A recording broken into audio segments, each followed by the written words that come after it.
Narito ang mga simpleng paraan para gumawa ng mahusay na compost. Mura lang itong sistema na buuin. Tatlong kompartimento. Makikita mo kung anong nilalagay namin sa bunton, paano ito inaalagaan, at gaano kabilis kang makakakuha ng resulta. Gumagawa ako ng compost sa iba't ibang paraan, at malaki na ang hardin ko, 1.5 acre. Meron ako mas malalaking kompartimento sa likod ko kung saan ako gumagawa ng karamihan sa compost. At nagsimula rin ako magsulat ng libro noong nakaraang Abril, mga 18 buwan na ang nakalipas. Lalabas ito ngayong taglagas, no dig, at marami ron tungkol sa paggawa ng compost. Nagpasya kaming gawin ito dahil maraming tao ang makakaugnay rito.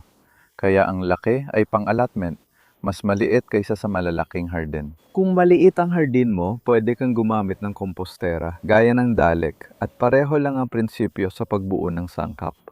Narito ang mga detalye kung paano namin tinatrato ang bawat bunton. 4 talaga ang kompartimento, hindi 3. Halimbawa, ang buy na ito dito ay hindi kailanman nakakatanggap ng anumang bagong material. Dinadagdag namin ang 2 panlabas na bunton at inililipat ang mga ito sa gitna. Una sa lahat, ginagawa namin ang mga bunton sa pamamagitan ng kumuha ng ilang mga palet. Talagang tinatanggal namin ang ilalim nito. Napansin ko, mas madali itong kunin pagkatapos. Mas madali mong naaabot ang bunton. Mas magaan silang hawakan. At ang tanging paraan para sila ay mapanatiling magkasama sa mga sulok ay 2 piraso lang ng alambre para sa karamihan sa kanila. Kaya 8 piraso ng alambre, 4 na pallet frame, meron ka ng bunton mo. Wala talagang nagtatali nito sa lupa kahit paano. Walang post sa mga sulok. Inilagay sila noong una sa matitinding ligaw na halaman gaya ng bindweed, couch grass at stinging nettles. Hindi kami naglagay ng karton sa ilalim dahil maganda ng mulch ang composting material. Naglagay ako ng karton para mapigil ang damo. May natirang bindweed pero kaunti na lang. Kaya hindi mo kailangang bungga ang paghahanda ng lugar. Maganda ito sa lupa, di mo kailangan ng semento sa ilalim. Makakabasa ka ng maraming bagay tungkol sa paggawa ng compost na para sa akin ay nagpapakomplikado lang ng hindi naman kailangan. Sa totoo lang, napakasimple nito kapag naintindihan mo na ang proseso. At pagkatapos, malaki ang tsansa mong makuha ang magandang resulta. Ganitong klase.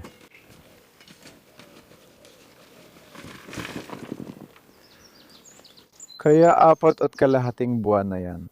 Galing ito.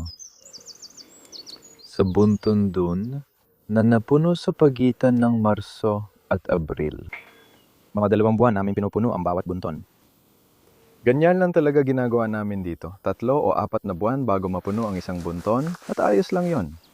Ang mga tagal at eksaktong proporsyon ng materyales ay kailangan ninyong i-adjust depende sa kung anong meron kayo. Huwag ninyong gawing mahirap para sa sarili ninyo. Alam niyo, walang perpektong listahan ng mga sangkap, walang perpektong oras o kung ano pa man na ganyan, pero ibibigay ko sa inyo ang mga prinsipyo. Kaya yan ang bunton na naikot na minsan. Napansin ko na ang pag-ikot ng bunton ng isang beses, nang ibig sabihin ng pag-ikot ay ilipat lang talaga. Aalisin natin ang 2 kawad na ito. Pwede mong buksan ang harapang pallet para makapasok. Parang pintuan na rin ito. Mas madaling gamitin ang tinidor na pang-abono kaysa sa tinidor na panghukay dahil mas mahaba at may kurba ang mga tulis nito. Itinidor mo palabas at iwas-iwas para matanggal ang buo-buo at pumasok ang hangin. Kung may tuyong bahagi, lagyan ng konting tubig. Kaya meron ka ng bunton na pwede mong iwan hanggang handa ka ng gamitin ito. Agosto na at pwede nang gamitin ang compost pero hindi ko muna gagamitin dahil hindi pa kailangan. Ang susunod nating gagawin ay ilalagay ang bunton sa ibabaw. Kaya parehong ilalagay sa gitna ang 2 panlabas na seksyon. Makikita mo rin dito kung gaano karami ang nilalagay nating kahoy. Medyo marami talaga. Posible medyo sobra na nga ito, sa totoo lang. Pero alam mo, depende pa rin yan. Pag nilagay natin ang compost, hindi na kailangang maghukay. Ilalagay lang sa ibabaw. Kaya ang mga bahagi ng kahoy ay nagiging manipis na mulch na ayos lang naman at gumagana. Huwag lang masyadong makapal.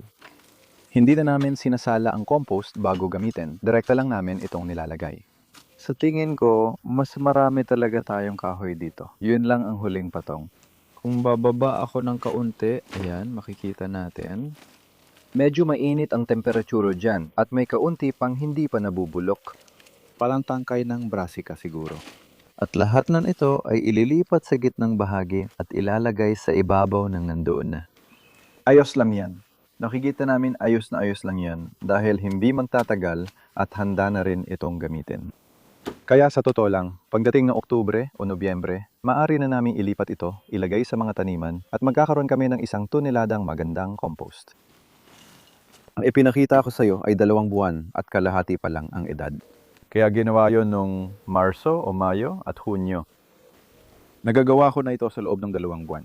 Nakokontrol natin ito dahil marami tayong materyales at ilalagay din sa ibang compost base.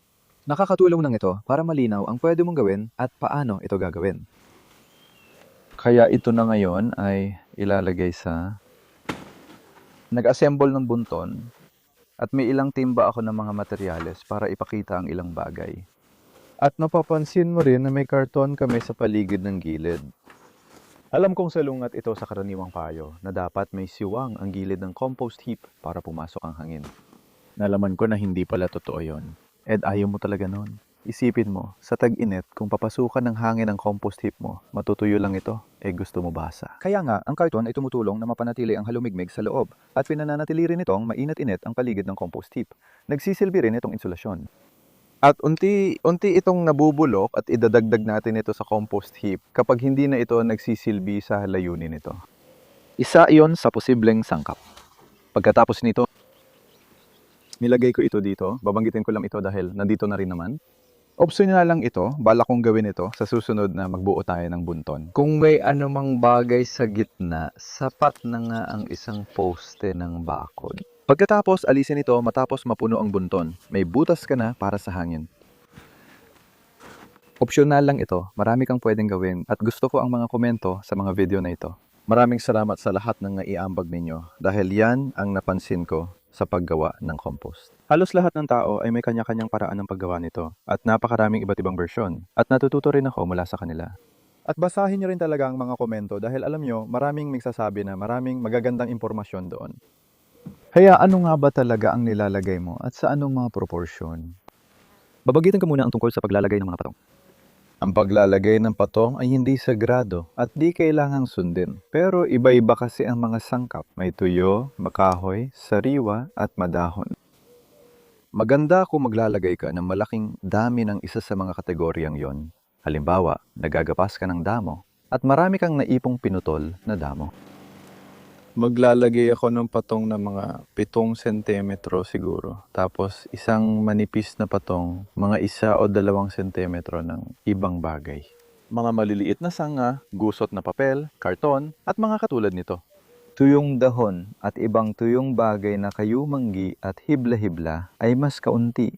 Samantalang, mas marami ang berdeng bagay. Pero pagdating sa tuyong materyales, dito minsan nakakalito. Kasi sa tuyong materyales, malamang kalahati-kalahati lang. Pero base ako sa kung anong nakikita natin. Kaya mas marami tayong nakikitang dahon. Kaya ayon ang pangunahing sangkap. Hindi lahat ay purong dahon. Alam mo, itong dahon ng zucchini na pinutol ko kaninang umaga. At hindi naman ito isang mahalagang bagay na gawin. Pero dahil lang na nakaharang siya, kaya nagkaroon ito ng kaunting amag sa lumang dahon sa madaling salita. Kaya itong berdeng dahon ay may sariwa pang berdeng bahagi. Pero may hibla rin ang tangkay nito. Kaya may kaunting kayumang hirin doon. At ito ang dahilan kung bakit halos imposible talaga na masukat ito. Kung ano ang inilalagay mo, at ang kaya ko lang ibigay ay mga gabay. Pagkatapos, pwede kang mag-eksperimento. Dahil napaka-malikhain itong gawin. Isa yan sa paborito kong komento kung saan sinasabi ng mga tao kung gaano nila kamahal gumawa ng compost. Parang nakaka-addict at ginagawa para sa saya. Makikita mo dito ang kaunting damong tinanggal ko sa daanan kanina. Okay lang ilagay yon. Mas okay sana kung mas nadurog pa ito, pero may lupa rin, kaya brown, kaya green ang nilalagay ko dito. Medyo basa rin ito, kahit na napakatuyo ng tag-init, nakuha ko ito na may kaunting hamog. Samantalang dito ay medyo tuyo ang berdeng damo. Binanggit ko ito dahil alam kong marami ang natatakot maglagay ng bindweed sa compost. Kahapon, marami akong natanggal na bindweed na may mga ugat. Ayos lang ilagay yon. Kahit malamig ang compost mo, sa totoo lang, umiinit din ang mga compost na ito. Babanggitin ko ang compost mamaya. Ipapaliwanag ko pa ng mas detalyado ang compost. Kaya konti lang ang pagkalat ko nito. At dito naman may mga halamang may buto tayo tulad ng mukha itong Snapdragon Antirrhinum at Marigold na may buto na pati mga buto ng bulaklak. Meron ding fasilya. Ito ang mga pangunahing may buto kong halaman. Kung gusto mong maglagay ng maraming buto at ayaw mong tumubo ulit ang mga ito sa iyong hardin, diyan mo kailangan ang tamang temperatura. Nakakatuwa, natanggal ko na ang ugat ng bindweed. Nawala ito pagkatapos ng taglamig kahit hindi mainit ang bunton. Hindi basta nagkakaroon ng init, kailangan muna ng sapat na berdeng materyales. Mas marami pa tuwing tag-init dahil may berdeng materyales ka. Diyan mo makikita ang init mo. Huwag mag-alala kung di uminit ang bunton mo. Makikita mo pa rin ito.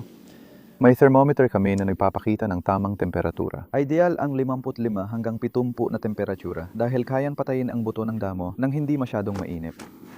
Sa tingin ko, isa ito sa mga dahilan. Base sa karanasan ko, mas maganda ang compost ng ganitong bunton kaysa sa malalaki kong bunton na mas umiinit. Kadalasang 65 hanggang 70 ang temperatura nila. Ayaw mong lumampas, kaya kung mangyari, magdagdag lang ng konting tubig at brown, tapos bawasan ng green. At dito, marami tayong tinatanggalang bulaklak na dahlia, marigold, at mas marami pang tangkay ng marigold kaya. Pinutulan ko yung likod nito, yung kalahating berde at kalahating brown. Kapag napuno mo ng ganyan ang isang lalagyan, makakagawa ka ng magandang compost. Kaya ang tanong dito ay kung paano mo babalansahin ang mga ito habang ginagawa mo. Yung mga pinaglagaan ng kape, madalas tinatanong ng mga tao yan, magandang i-compost yan. Mas gusto ko talagang ilagay ang pinaglagaan ng kape sa compost kaysa itapon lang sa lupa kung saan tinutubuan ng maraming fungus. At sila ay itinuturing na green. Medyo kakaiba kasi mukhang brown sila, pero green sila. Isa pang green ay ang sariwang dumi ng hayop, lalo na yung sariwang dumi ng kabayo. At umiinit din yun. Kaya kung may kabayo ka, pwede kang magkaroon ng mainit na compost tuwing taglamig. At tungkol sa laki, ayokong banggitin ito dahil medyo nakakahiya pero sobrang tuyo dito sa amin. Tinatanggal ko ang isa o dalawang mirasol na itinanim ko nung Mayo dahil sakim sila sa tubig at marami pa akong natira. Pero pakiramdam ko sobra na ito. Kaya ang ginagawa ko dito ay tinatabas ko ito dahil gusto ko lang ipakita ang punto ko. Hindi gagana kung ilalagay mo lang yan. Dahil yon, lalo na kung maglalagay ka ng 2 o 3 pa niyan, nagkakaroon ng parang lattice na estruktura na masyadong magkukulong ng sobrang hangin. Gusto man natin ng hangin, ayaw man naman ng sobra-sobrang hangin. Kaya naman. Putulin mo ang mga makahoy at mahiblang piraso ng maikli. Hindi naman kailangan ganun kaliit. Kung may shredder ka, meron din ako. Panuorin mo mga una kong video tungkol dito. Ipinapakita ko ang gamit ng shredder at lawnmower. Maganda ang mobile shredder para sa tangkay ng broad bean at kaya mo rin gawin ito. At sa totoo lang, anumang uri ng pagbasag ng hibla ay maganda dahil nakakatulong ito para mas maayos itong lumap at makapasok ang mga bakterya at fungi sa tangkay. At isa pa, mas madali talagang ipakita gamit yon. Mas madali ring putulin ang matitigas na tangkay kung pahaba ang hiwa. Napakatigas na nito ngayon kaya napakahirap ng hiwain ng pahalang. Pero pagpahaba, nabuksan ito ng maayos. At pagkatapos, Siguraduhin mo maingat dahil napapansin ko, kapag nagdadagdag ako, natutulak sa gilid ang mga bagay at pwedeng magkaumbok kung hindi mag-iingat. kaya ituon mo lagi ang pagdagdag mo sa gilid. Sa ganong paraan, mapapanatili mong pantay ang ibabaw doon. At tiligan. Hindi ko pa ito napag-usapan dati dahil ngayon lang tayo naka-experience ng gantong katagal na tagtuyot. Sulit ang pagdidilig ng compost heap dahil kung nagdadagdag ka ng berdeng dahon na puno ng moisture, yun na ang tubig mo. Ganun lang kasimple, lalo na kung basa pa ang pinutol na damo. Pero ngayon, itong mga berdeng dahon, medyo tuyo na talaga sila. Hindi na rin sila nakakapanatili ng kasing daming tubig tulad dati. Paano malalaman ang tamang dami ng tubig na idagdag? Sa totoo lang, hula lang pero may basehan din. Pwede mong silipin ito mamaya, isaksak ang tinidor na panghardin at iangat para makita ang nangyayari at ang mga sangkap sa gitna. Doon mo malalaman. Kaya ang paggawa ng compost at ang pagiging matagumpay dito ay tungkol doon. Kailangan mong mag-asikaso sa mga bunton mo, alam mo yun. Parang nagiging alaga mo na halos. Kailangan itong alagaan. At habang nagpapatuloy ka, bantayan mo lang kung ano ang nangyayari sa kanila. Pero sa simpleng paliwanag lang sa parang ito, 2 buwan para mapuno ang una, 2 buwan para mapuno ang pangatlo, tapos ililipat mo ang una doon, ililipat mo ang pangalawa doon. At sa loob ng 6 na buwan, magkakaroon ka na nito gaya ng pagkakalarawan ko. Basta't may sapat kang materyales para mapuno ang mga ito sa loob ng 2 buwan, isa pa yan kung sakali. Pagkatapos, magkakaroon ka na ng magandang compost. Madalas din tanungin ng mga tao kung paano malalaman kung tapos o puno na ang bunton. At, well, pabago-bago kasi ang sitwasyon na yan dahil nasa sayo yon. Alam mo, pero kung titigil ka sa puntong ito, kung titigil ako sa puntong ito, lulubog talaga ito at makawala kang makuha masyado. Ako, ang layunin ko ay magpatuloy pa. Sa 2 buwan, kaya nating marating ang tuktok. Mabilis bumaba pero matagal din itong nananatiling malapit sa tuktok. At pagkatapos, lumulubog ito. Tapos, pinupuno ulit natin at lumulubog ulit. At pagkatapos, halos malapit na ulit sa tuktok.